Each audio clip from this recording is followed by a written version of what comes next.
Have you ever walked past an old building and wondered what stories were hiding inside? That's exactly what happened to me in downtown DeLand. I wasn't looking for history that day. I was simply on my way to the Museum of Art when one small bronze plaque stopped me in my tracks. It mentioned someone named James H. Ford. I had no idea who he was, but I suddenly knew this building had a story. Back in May of 2026, I was working my way through the West Volusia County Bingo Passport, spending Fridays visiting museums throughout the county. As I walked through downtown DeLand, this building immediately caught my attention. It didn't look like the modern storefronts surrounding it. The architecture had that unmistakable feeling that it had witnessed generations come and go. Older buildings always spark my curiosity. Then I noticed the plaque. It was dedicated to James H. Ford. When I heard the name Ford, I think automobiles, not a historic building in the middle of downtown DeLand. So I snapped a few photos, made myself a note to come back later, and continued toward the museum. Little did I know that tiny plaque would lead me through nearly 150 years of local history. Long before this became the Dreka Building we know today, George Dreka arrived in the young town of DeLand in 1878. He opened a department store that quickly became one of the city's most important businesses. By 1885, his success had grown into a massive 4-story wooden building occupying this very corner.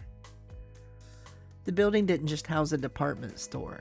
It included offices, hotel rooms, and served as one of the commercial anchors of downtown DeLand. Remarkably, it survived the devastating downtown fire of 1886 that destroyed much of the surrounding business district. But surviving one fire didn't guarantee surviving another. George Dreka understood that. So in 1909, he made an incredible decision. He demolished his own successful building and invested roughly $75,000, a tremendous amount of money at that time, to build something designed for the future. The building standing here today was the result. Constructed of reinforced concrete in the beautiful Mission Revival style, it represented modern engineering, fire-resistant construction, and confidence in the future of DeLand. Inside, it even featured conveniences that were remarkably advanced for the era, including an elevator and a pneumatic tube system that carried receipts throughout the store. This wasn't simply another building, it was a statement. For decades, the Dreka Building remained one of downtown DeLand's busiest destinations. After George Dreka passed away in 1936, ownership eventually changed hands.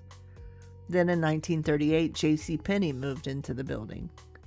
For nearly 50 years, families came here to buy school clothes, Christmas gifts, and everything in between. Generations of memories passed through these doors.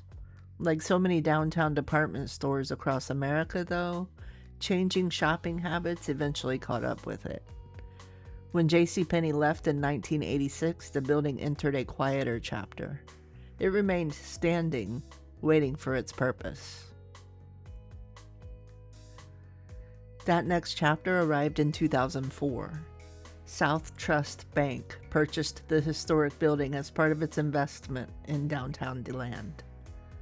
Leading much of that effort was James H. Ford. Known throughout the community as Jimmy, Ford spent decades building relationships, supporting local organizations, and helping shape the economic future of West Volusia.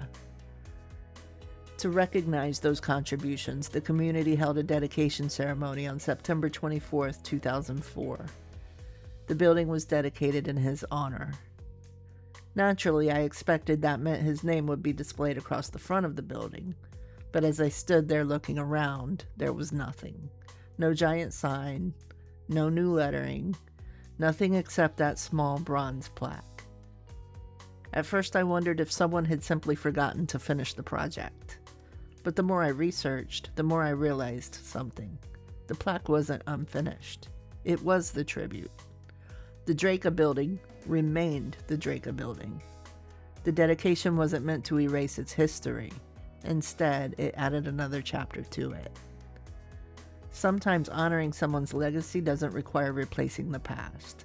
It simply becomes part of the story. More than a century after George Dreka rebuilt this corner, the building continues serving downtown. Today it operates as New York Plaza. Its ground floor houses local businesses and restaurants. Professional offices still occupy the upper floors.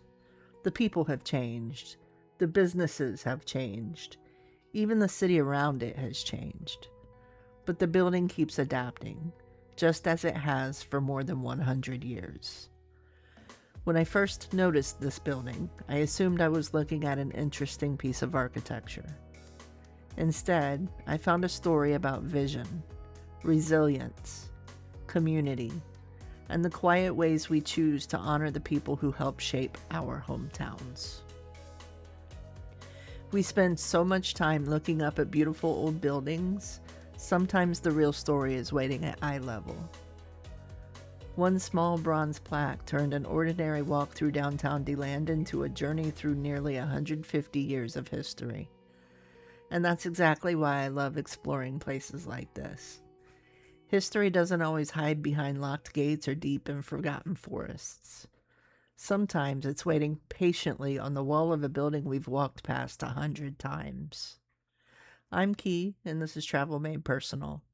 If you enjoy discovering the forgotten stories hiding in plain sight, I'd love to have you join us, because every place has a story, and every story deserves to be remembered.